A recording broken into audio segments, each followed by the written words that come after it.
I'm Simone Cunningham, and this is the Monarchist basketball show.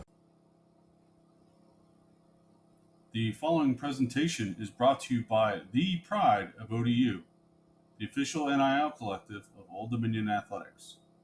Be a Monarchist. Join the Pride.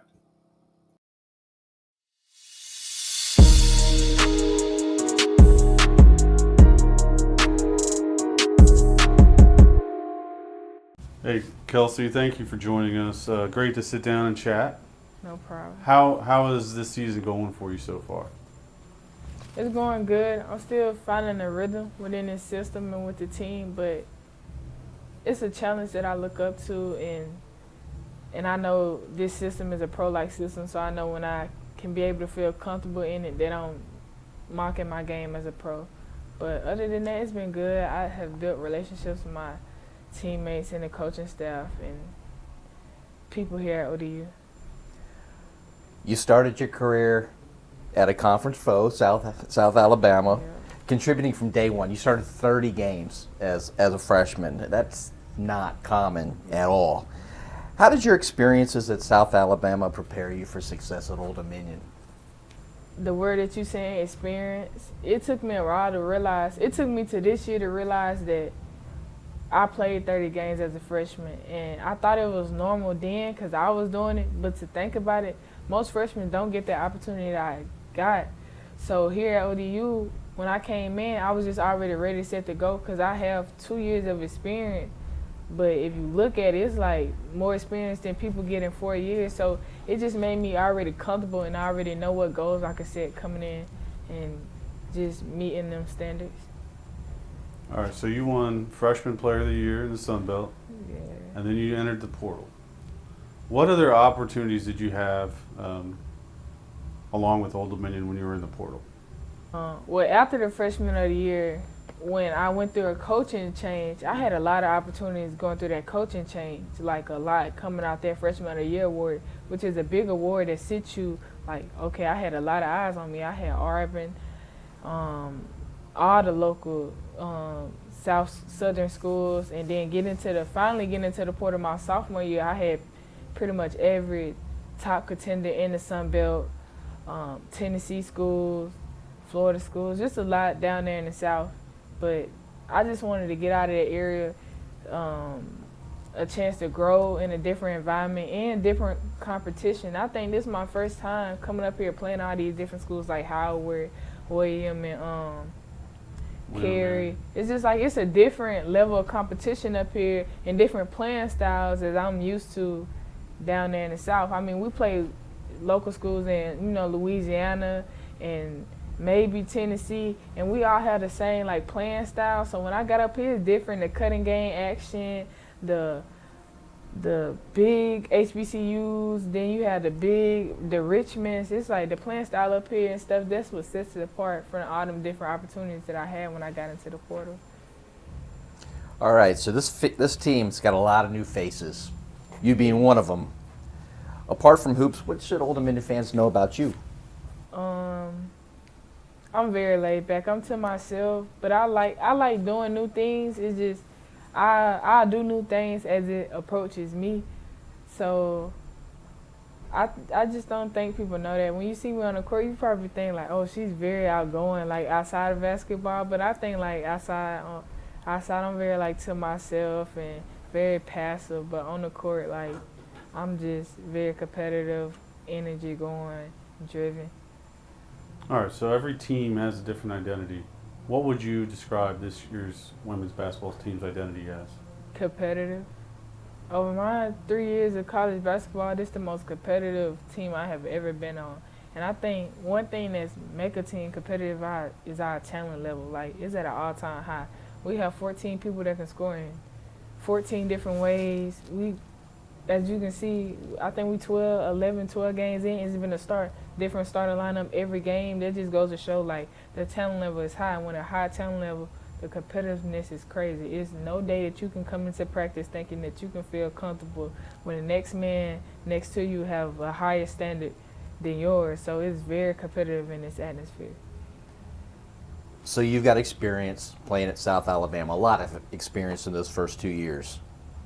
What's the biggest difference you've noticed playing for this coaching staff than you had previously?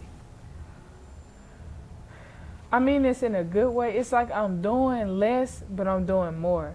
So within them 2 years at South, I was doing a lot. Every rep was coming to me. I think shooting 20 to 25 shots a game, moving on ball, off ball, just moving around. I was doing a lot within reps, within playing, within position, within minutes. I played an extremely high level of minutes.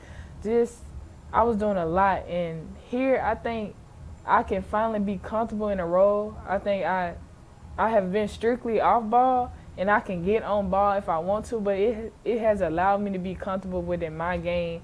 I think at South, I was in a position of where we lost the point guard my freshman year to injury, and then my second year, it was a struggle trying to find somebody to play point guard.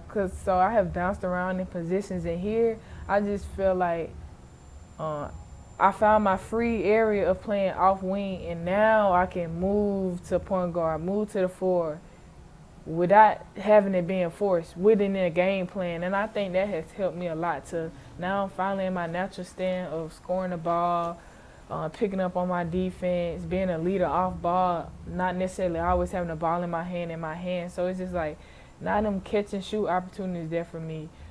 Just reading closeouts. That's been the best thing here for me is I can finally play my role instead of, when you a talented player on a team like how I was, everything was coming to me. And to some people, that's good, but that can wear your body down. I was going into conference 2 years ago from today, like I already drained from playing high-level minutes, and I think here I can afford to catch a break because of the amount of talent that I'm around. All right, so before we started today, we were talking to Coach D. We asked her, was there one thing you wanted to hear from the players today? And she said, I want to hear their best impression of me. So, what's your best impression of Coach D? I promise you this is not a trick question. She really did say it. What she be doing? Every time she see me, she do this. Hey, Kelsey. I say, hey, Coach D. Hey, Kelsey.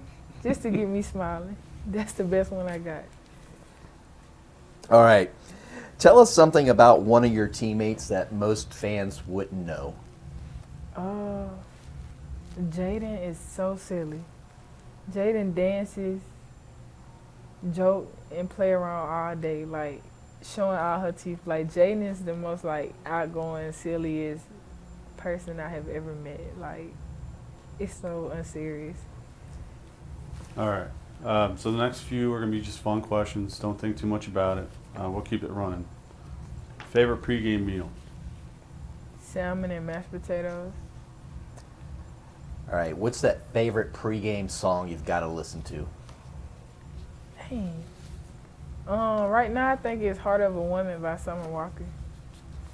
All right. Favorite basketball player and why? LeBron James. Because he's a leader on and off the court. Favorite thing to do in your free time? Build Legos. All right. Do you have a favorite musician or band? I like Rollo Rodriguez because he's from Mobile. All right. If you weren't playing basketball for your current team, which ODU team would you play on? I got to stay on my gender? No. Or can I? You can play whatever team you want. I want to be the quarterback for the football team. Colton better watch out. That's cool. You play a lot of backyard football growing up? Yeah, I was outside a lot. Everything. All right. So, in the basketball, there's a lot of ways to get to the bucket. What is your favorite move to pull off in a game? Probably a spin move into my jumper. All right. Life after hoops. What are you majoring in, and where do you see yourself after you stop playing basketball? I'm majoring in sports management, and after basketball, so that means after I'm done playing professionally. After that, I want to be a grad assistant, and then I want to go into coaching on the college level. Very cool. So, what is your top personal goal this season, and what is your goal for the team this year, and what will it take to get there? I start with the team, Definitely a championship. I think that's the main thing. That's it. A championship. Whether it come ugly or good, an ugly win or a great win, a championship just at the end goal. Because the championship will erase it. How everything happened. That's it. Personally, of course, I want to finish where I left off of being picked preseason Sunbelt. So I just want to, I mean, it's not a crazy goal to me. If it come, it come. I'm going to do my job on the team. But that's something I do want to accomplish, just to say I did it and represent ODU. Because I feel like we got a few players that can be on that preseason and towards the end and player of the year, defensive player of the year. I feel like we got all them categories right here on this team. So I want to be the one to stamp my name on it for this university. All right, we're fortunate to do these sorts of fun interviews. We collaborate. We're part of the pride of ODU, supported by the fans. What's your message for Monarch Nation and how they're supportive? Monarch Nation, I really appreciate y'all and just the environment y'all create at the games. It's really like, to me personally, coming from where I'm coming from and seeing the game of women's basketball evolve, it really set a special place in my heart every time I play in the Chartway. Just coming out there, seeing y'all be engaged on and off the court. I can literally be in a store and somebody see I have on ODU and approaching me. I think that makes me feel like I'm valued here at my university and within the community. So I just thank y'all for always doing that and continue doing it. Thanks for coming on, Kelsey. Go Monarchs. No problem. Go Monarchs.